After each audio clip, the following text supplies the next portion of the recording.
আসসালামু আলাইকুম, স্বাগত জানাচ্ছি ডিডিবি নিউজ 24 এর আন্তর্জাতিক সংবাদে। সংবাদের শুরুতেই থাকছে সংবাদ শিরোনাম।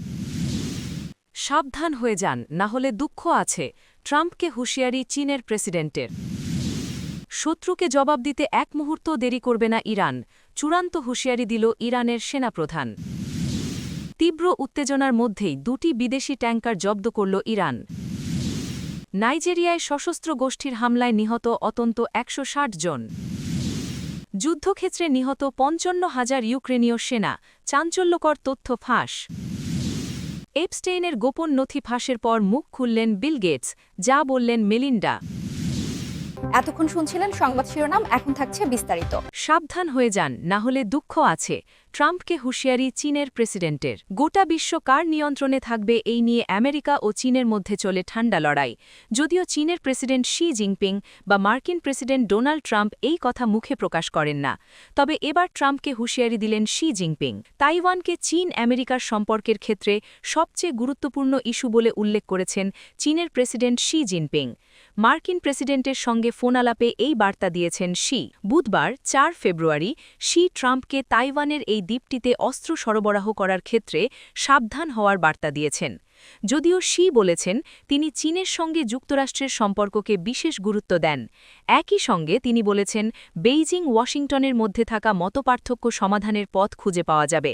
অন্যদিকে ট্রাম্পও চীনের প্রেসিডেন্টের সঙ্গে এই কথোপকথনকে অসাধারণ বলে উল্লেখ করেছে। মার্কিন প্রেসিডেন্ট বলেছেন তাদের মধ্যে দীর্ঘ ও বিস্তৃত আলোচনা হয়েছে। সূত্রের খবর, আগামী এপ্রিলে ট্রাম্পের চীন সফর করার কথা রয়েছে। এই প্রসঙ্গে ট্রাম্প জানান তিনি ওই সফর নিয়ে আগ্রহী।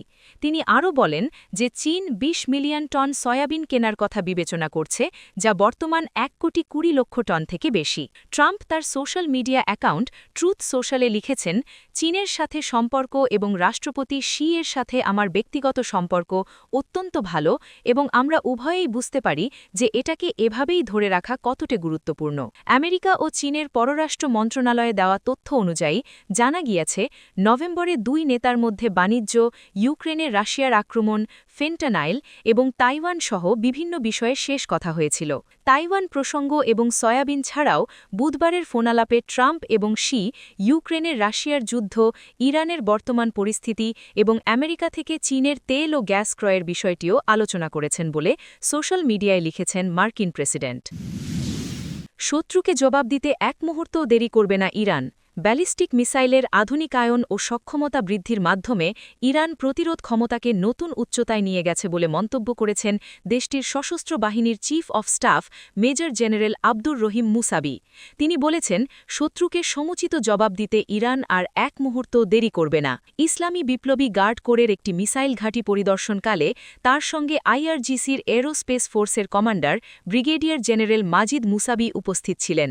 জেনারেল মুসাবি বলেন, নিজস্ব প্রযুক্তিতে তৈরি ব্যালিস্টিক মিসাইলের কারিগরি সহ সব দিকের উন্নয়ন ঘটানোয় ইরান এখন যে কোনো সময়ের চেয়ে শক্তিশালী অবস্থানে রয়েছে। শত্রুর যে কোনো ধরনের আগ্রাসন মোকাবেলায় তেহরান পুরোপুরি প্রস্তুত উল্লেখ করে মুসাবি বলেন, গত জুনে ১২ দিনের যুদ্ধের পর ইরান সামরিক নীতিতে বড় পরিবর্তন এনেছে। আগের রক্ষণাত্মক অবস্থান থেকে সরে এসে এখন ইরান আক্রমণাত্মক এবং শত্রুকে কঠোর জবাবের লক্ষ্যে আক্রমণাত্মক নীতি গ্রহণ করেছে। গত ১৩ জুন যখন ইরান মার্কিন যুক্তরাষ্ট্রের সাথে পরমাণু আলোচনায় ব্যস্ত ছিল, তখন ইসরায়েল ও যুক্তরাষ্ট্র যৌথভাবে ইরানের উপর হামলা চালায়। ওই সংঘাতের কথা উল্লেখ করে মুসাবি জানান, সেই হামলায় অন্তত ১,০৬৪ জন ইরানি নিহত হয়েছিলেন। যুক্তরাষ্ট্র ইরানের পরমাণু স্থাপনাগুলিতে আঘাত হেনেছিল। পাল্টা ব্যবস্থা হিসেবে ইরানও সে সময় ইসরায়েলের কৌশলগত এলাকা এবং পশ্চিম এশিয়ায় অবস্থিত আমেরিকার বৃহত্তম সামরিক ভাগী আল উদেইদিতে সফল হামলা চালিয়েছিল। বর্তমানে ওই অঞ্চলে আবারও যুদ্ধের দামামা বাজছে। মধ্যপ্রাচ্যে মার্কিন নৌ ও বিমানবাহিনীর নতুন করে মোতায়েন এবং ইরানকে দেওয়া হুমকির প্রেক্ষাপটে মুসাবি হুঁশিয়ারি করে বলেছেন, শত্রুর যে কোনো ভুল হিসাব নিকাশের তাৎক্ষণিক ও চূড়ান্ত জবাব দেওয়া হবে। তিনি স্পষ্ট করেন, ইরানি বাহিনী শত্রুর কৃত্রিম শক্তিতে ভীত নয় এবং তারা কেবল বিজয়ের কথাই ভাবছে। যে কোনো উস্কানির জবাবে ইরান প্রতিশোধমূলক চড় মারতে পুরোপুরি প্রস্তুত। তীব্র উত্তেজনার মধ্যেই দুটি বিদেশি ট্যাঙ্কার জব্দ করল ইরান। যুক্তরাষ্ট্রের সঙ্গে তীব্র উত্তেজনার মধ্যেই দুটি বিদেশি অয়েলবাহী ট্যাঙ্কার জব্দ করেছে ইরানের ইসলামিক রিভলিউশনারি গার্ড বাহিনী। জ্বালানি পাচারের অভিযোগে উপসাগরীয় জলসীমায় নাবিকসহ ট্যাঙ্কার দুটি জব্দ করা হয়। ইরানের রাষ্ট্রস্থিত বার্তা সংস্থা তাসনিম নিউজ এজেন্সির প্রতিবেদনে এই তথ্য প্রকাশিত হয়েছে। প্রতিবেদনে বলা হয়েছে, বৃহস্পতিবার সকালের দিকে ইরানের সামরিক বাহিনী উপকূলীয় জলসীমায় জ্বালানি তেলবাহী দুটি ট্যাঙ্কার জব্দ করেছে। ওই দুই ট্যাঙ্কারে করে জ্বালানি পাচার করা হচ্ছিল বলে ইরানের সামরিক বাহিনী জানিয়েছে। তবে ট্যাঙ্কার দুটি কোন দেশের পতাকা বহন করছিল কিংবা নাবিকরা কোন দেশের, সেই বিষয়ে তাৎক্ষণিকভাবে তথ্য পাওয়া যায়নি। ইরানের সরকার বিরোধী বিক্ষোভ দমন ঘিরে ওই অঞ্চলে যখন যুক্তরাষ্ট্রের সঙ্গে ব্যাপক উত্তেজনা চলছে, সেই সময়ে বিদেশি ট্যাঙ্কার জব্দ করার এই ঘটনা ঘটল।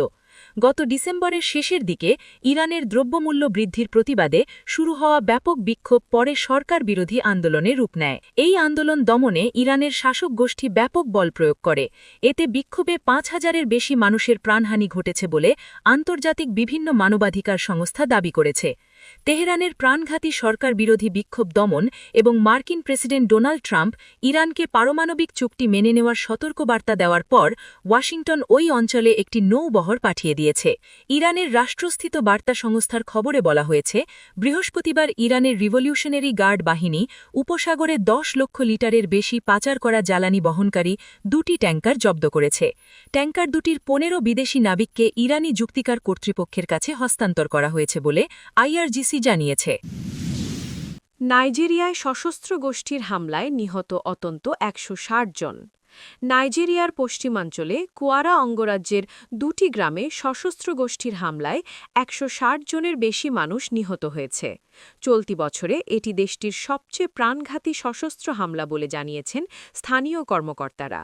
জিহাদি সহ বিভিন্ন সশস্ত্র গোষ্ঠীর লাগাতার সহিংসতায় আফ্রিকার সবচেয়ে জনবহুল দেশ নাইজেরিয়ায় নিরাপত্তা পরিস্থিতি আরও ভয়াবহ রূপ নিচ্ছে। কোয়ারা অঙ্গরাজ্যের ওরো ও নুকু গ্রামে মঙ্গলবার চালানো এ হামলায় বুধবার বিকেল পর্যন্ত নিহতের সংখ্যা বেড়ে দাঁড়ায় ১৬২ জনে। নিহতের সংখ্যা আরও বাড়তে পারে বলে আশঙ্কা করছে কর্তৃপক্ষ। সংশ্লিষ্ট এলাকার সংসদ সদস্য মোহাম্মদ ওমর বায়ো এ তথ্য নিশ্চিত করেছেন। তিনি বার্তা সংস্থা এপিকে জানান, ইসলামিক স্টেটের সঙ্গে যুক্ত সশস্ত্র গোষ্ঠী লাকুরাওয়া এই হামলার সঙ্গে জড়িত বলে ধারণা করা হচ্ছে, যদিও এখনও কোনো গোষ্ঠী আনুষ্ঠানিকভাবে এ হামলার দায় স্বীকার করেনি। কাইয়ামা অঞ্চলের রাজনীতিক সাইদু বাবা আহমেদ রয়টার্সকে জানান, বন্দুকধারীরা গ্রামবাসীদের জড়ো করে তাদের হাত পেছনে বেঁধে নির্বিচারে হত্যা করে। একই সঙ্গে ঘরবাড়ি ও দোকানপাটে আগুন ধরিয়ে দেওয়া হয়। তিনি বলেন, আমি এই মুহূর্তে সেনা সদস্যদের সঙ্গে গ্রামেই রয়েছি। মৃতদেহ শনাক্তের পাশাপাশি এলাকায় তল্লাশি চালানো হচ্ছে। স্থানীয় সূত্র জানায়, বহু মানুষ গুলিবিদ্ধ অবস্থায় আশেপাশের জঙ্গল ও ঝোপঝাড়ে পালিয়ে গেছে। এখনও গোত্রের রাজাসহ বেশ কয়েকজন নিখোঁজ রয়েছেন। স্থানীয়রা রয়টার্সকে জানিয়েছেন, হামলাকারীরা ছিল জিহাদি মতাদর্শে বিশ্বাসী। তারা নিয়মিত গ্রামে এসে ধর্মীয় বয়ান দিত এবং স্থানীয়দের নাইজেরিয়ান রাষ্ট্রের আনুগত্য ত্যাগ করে শরিয়া আইন গ্রহণের আহ্বান জানাত।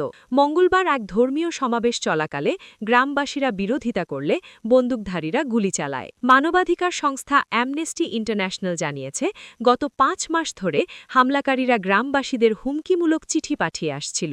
কোয়ারা অঙ্গরাজ্যের গভর্নর আব্দুল রহমান আব্দুল রাজ্জাক এ হামলাকে চলমান সন্ত্রাসবিরোধী অভিযানে হতাশ সন্ত্রাসী চক্রের কাপুরুষোচিত প্রতিক্রিয়া বলে উল্লেখ করে তীব্র নিন্দা জানান।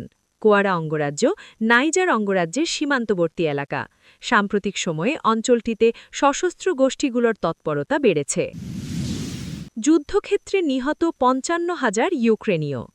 যুদ্ধক্ষেত্রে এখন পর্যন্ত প্রায় ৫৫,০০০ ইউক্রেনীয় সেনা নিহত হয়েছেন বলে জানিয়েছেন ইউক্রেনের প্রেসিডেন্ট ভলোদিমির জেলেনস্কি বুধবার ফ্রান্স টেলিভিশন চ্যানেল ফ্রান্স 2কে দেওয়া সাক্ষাৎকারে এই তথ্য।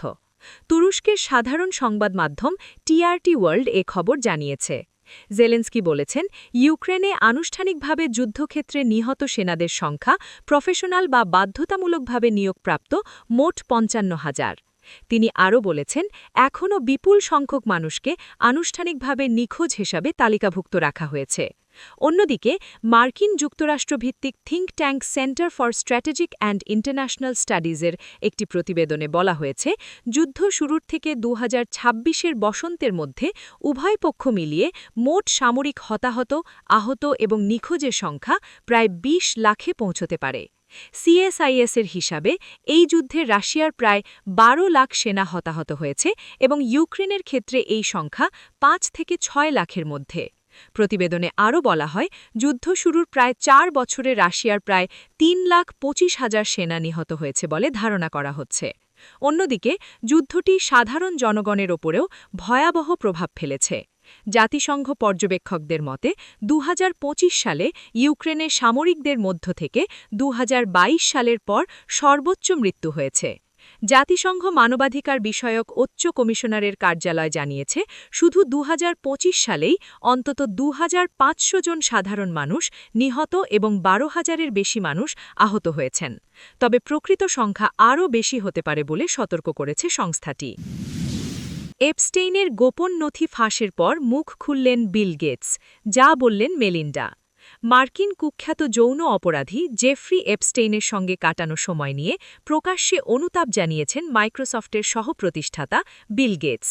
একই সঙ্গে তার সাবেক স্ত্রী মেলিন্ডা জানিয়েছেন, এ সম্পর্ক ঘিরে এখনও বহু প্রশ্নের উত্তর পাওয়া যায়নি। গত সপ্তাহে মার্কিন বিচার বিভাগ এপস্টেইন সংক্রান্ত প্রায় 30 লক্ষ পাতার নথি প্রকাশ করে।